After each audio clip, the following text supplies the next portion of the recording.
पाकिस्तान के मारूफ सहाफ़ी की जानिब से दावा किया गया कि आसिफ अली जरदारी ज़हनी तौर पर ऐवान सदर छोड़ने के लिए तैयार हो चुके हैं। आसिफ जरदारी की सियासत को देखते हुए इस दावे पर क्या कहा जा सकता है? सिंध में नए सूबे का क़याम आज की पीपल्स पार्टी के लिए डू एंड डाई की सूरत हाल रखता है। एक ज़माने में चारों सूबों की जंजीर कहलाने वाली पीपल्स पार्टी 2013 के इंतखाबात के बाद से सुकड़ते सुकड़ते अब अंदरूने सिंध की जमात बनकर रह चुकी है। पाकिस्तान पीपल्स पार्टी गुज़िश्ता 18 साल से सिंध पर मुसलसल हुक्मरानी भी इसी कर पा रही है कि सिंध की इंतखाबी नशस्तों की तकसीम में अंदरूने सिंध की नशस्तें कराची से ज़्यादा हैं। यूँ कराची में कमज़ोर इंतखाबी पोजीशन के बावजूद भी पाकिस्तान पीपल्स पार्टी अंदरूने सिंध से कामयाब होकर हुकूमत बना लेती है। पंजाब खैबर पख्तूनख्वा में कमज़ोर सियासी वजूद के बायस पीपल्स पार्टी को अपना सियासी वजूद बरकरार रखने के लिए अंदरूने सिंध में ऐसी सियासत करना पड़ती है जिसे कई तज्ज़ियाकार सॉफ्ट सिंधी नेशनलिज्म की सियासत भी कहते हैं। यही वजह है कि सिंध तकसीम होने की सूरत में जहां अंदरूने सिंध एक तरफ कराची जैसे अमीर शहर के माशी वसाइल से महरूम हो जाएगा, वहीं पर अंदरूने सिंध में कौम परस्त सिंधियों के हाथ बहुत बड़ा सियासी कार्ड भी आ जाएगा कि पाकिस्तान पीपल्स पार्टी ने सिंध को ही तकसीम कर डाला। सिंधी नेशनलिज्म के इस कार्ड के आगे ही पाकिस्तान पीपल्स पार्टी के पास बेचने के लिए कुछ भी नहीं बचता है। यही वो सियासी खौफ है जिसके बायस आसिफ जरदारी किसी भी सूरत सिंध की तकसीम के लिए राजी नहीं होंगे। जहां तक सदर जरदारी के तर्ज सियासत का ताल्लुक है तो इस सियासत में नजरिए, आइडियलिज्म या सियासी आदर्श की कोई गुंजाइश नहीं। वो पावर पॉलिटिक्स के लिए किसी के भी इत्तेहादी और किसी के भी मुखालिफ बन सकते हैं। यूं किसी पर नहीं, मगर क्या सिंध की तकसीम के खिलाफ आसिफ जरदारी वाकई सिर्फ जहनी तौर पर नहीं बल्कि अमली तौर पर भी तैयार हो जाएंगे? यही पैनल से जानने की कोशिश करेंगे। नए सूबों के क़याम का जोर पकड़ता मुतालिबा, पावर पॉलिटिक्स से फ़ायदा उठाकर 2 बार सदर बनने वाले जरदारी किस हद तक जा सकते हैं? जैगम साहब। आयशा, जरदारी साहब ने कभी बुखार नहीं छोड़ा और यहाँ काली ज़बान वाले ये कह रहे हैं कि वो सदारत छोड़ देंगे। कि वो सदारत क्यों छोड़ें? वो पाकिस्तान की रियासत के सरबराह हैं। वो तमाम सियासी अमूर से, सियासी झगड़ों से, सियासी पार्टियों से बालातर हैं। रियासत के सरबराह है ना जी। आप 2029 की फ़िक्र करें कि अगला सदर कौन होगा। और मुझे मलिक ग़ुलाम मोहम्मद साहब की याद आती है जो बिस्तर में से गवर्नर जनरल थे और गवर्नर जनरली वहाँ से चलाया करते थे। देखिए, बेनज़ीर की हुकूमत बार बार इसलिए गिर जाया करती थी कि वो डट जाया करती थी असूलों पर। रास्ता निकालने की बजाय वो सामने खड़ी हो जाया करती थी। आज तक किसी ने जरदारी साहब की पीठ नहीं देखी। उनको आते देखा, उनको जाते नहीं देखा, इसलिए कि वो रास्ते निकाल दिया करते हैं। वो कभी ईंट से ईंट बजाते हुए निकलते हैं और फिर भट्टे का हिसाब किताब जो है वो संभाल लेते हैं। ये बात दुरुस्त है कि पाकिस्तान पीपल्स पार्टी की कुछ रेड लाइंस हैं।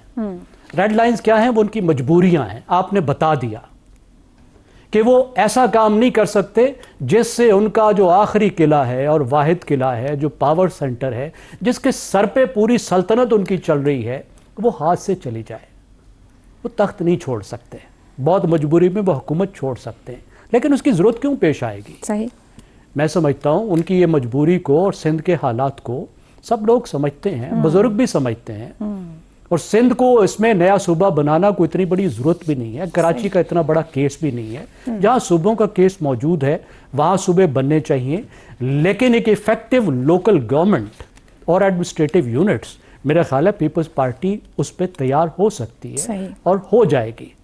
तो ये कहा जा सकता है कि बुखार देख कर दिखाकर उनको मौत दिखाकर बुखार पर जो है वो तो किसी भी सियासतदान को तैयार किया जा सकता है। ठीक हो गया तो ये वो रास्ता निकलेगा।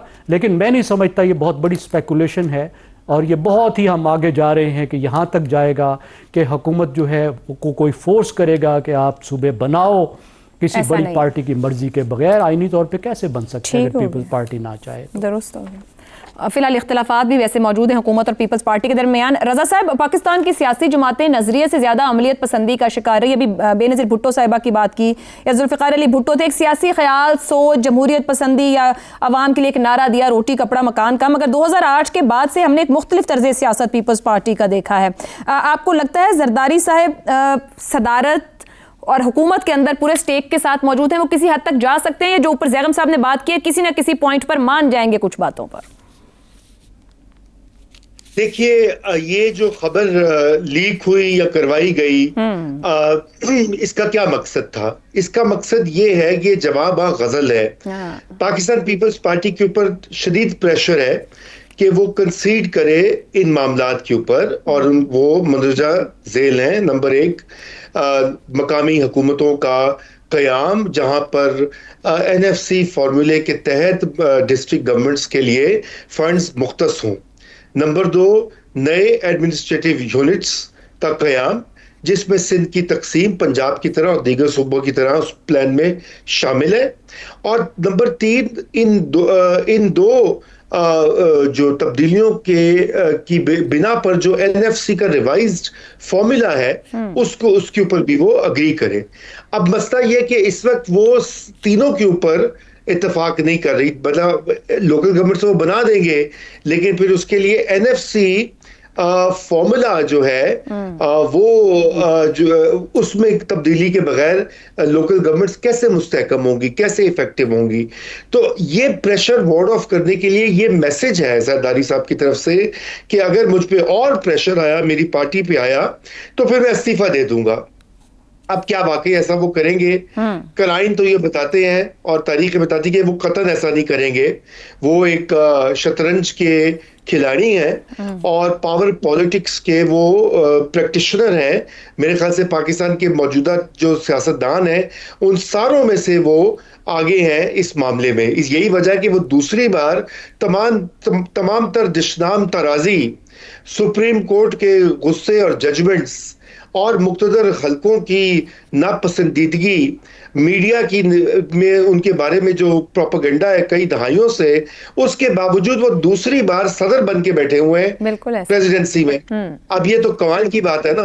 ये मेरे ख्याल से कम ही he can make every situation, वो बना लेंगे कुछ ना कुछ।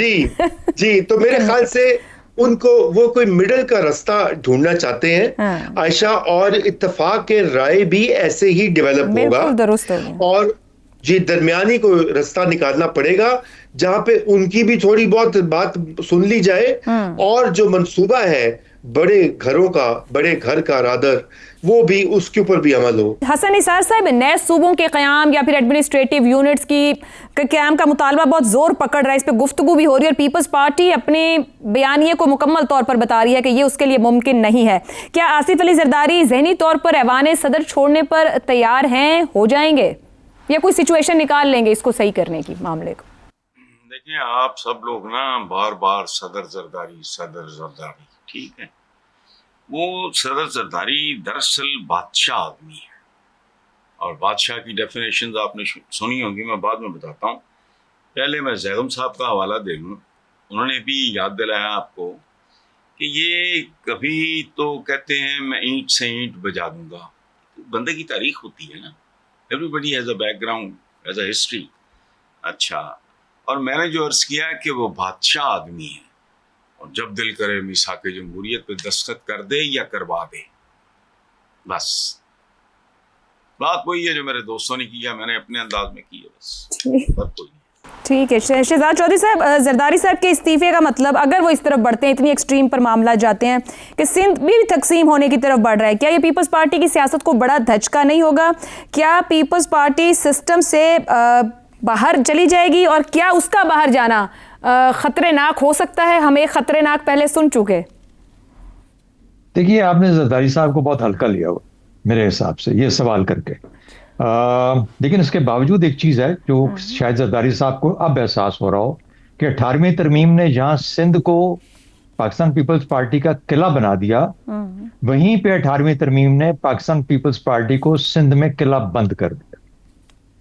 तो जब आपको किले से बाहर निकलना हो और कुछ और बड़ा काम करना हो, तो आपके सामने दीवारें नजर आ जाती हैं आपको। तो मुझे यूं लगता है कि वो दीवारें अब हॉन्ट कर रही हैं पाकिस्तान पीपल्स पार्टी को भी और जरदारी साहब को भी, या शायद वो यही चाहते हैं। आप अंदाजा लगाइए कि उनकी हुजूम से ज्यादा उनके हक में उनके तोहफे आए हैं। मिसाल के तौर पे सदर पाकिस्तान वो खुद हैं, 2 गवर्नर यहाँ हैं, 3 सूबों में, 2 सूबों में और एक गिलगित बल्तिस्तान में उनकी हुकूमतें हैं।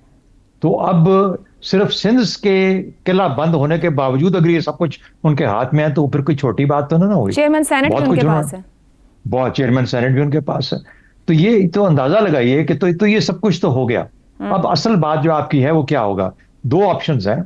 एक तो ये है कि कमेटी को दे दिया जाए मामला सूबों का, और कमेटी देखती रहेगी 2 साल 2.5 साल, या whole of the house approach ली जाए, यानी पूरे का पूरा हाउस जो है वो एक कमेटी की शक्ल इख्तियार कर ले। ये भी बड़ा इंटरेस्टिंग एक ऑप्शन हो सकती है।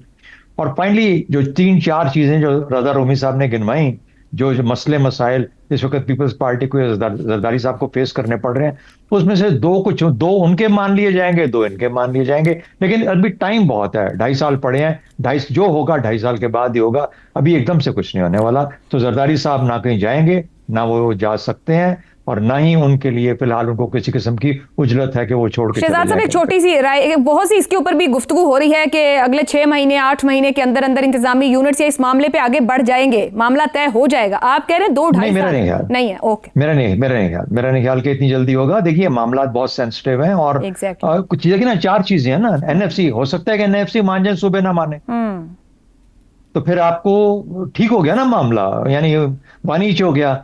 उधर से फिर उसके बाद आप आ जाइए तो पानियों की बात हो जाएगी, या किसी और चीज की बात हो जाएगी, कराची की बात हो जाएगी। तो कहीं ना कहीं पे बात किसी ना किसी तरफ लग जाएगी, और 50-50 के ऊपर काम मेरे ख्याल में हो जाएगा। मतलब 28वीं के बाद एक 29वीं की भी उम्मीद रखी जाए। 29वीं देखिए, अब 28वीं बनते बनते भी टाइम लग जाएगा, तो 28वीं में ही काम हो जाए तो अच्छी बात है, सबकी इज्जत रह जाएगी। चलें जी, ठीक हो गया। वक्त दरकार है इतने अहम और संजीदा मामलात को हल करने के लिए, और कर ही लिए जाएंगे। आज के लिए प्रोग्राम से इतना ही।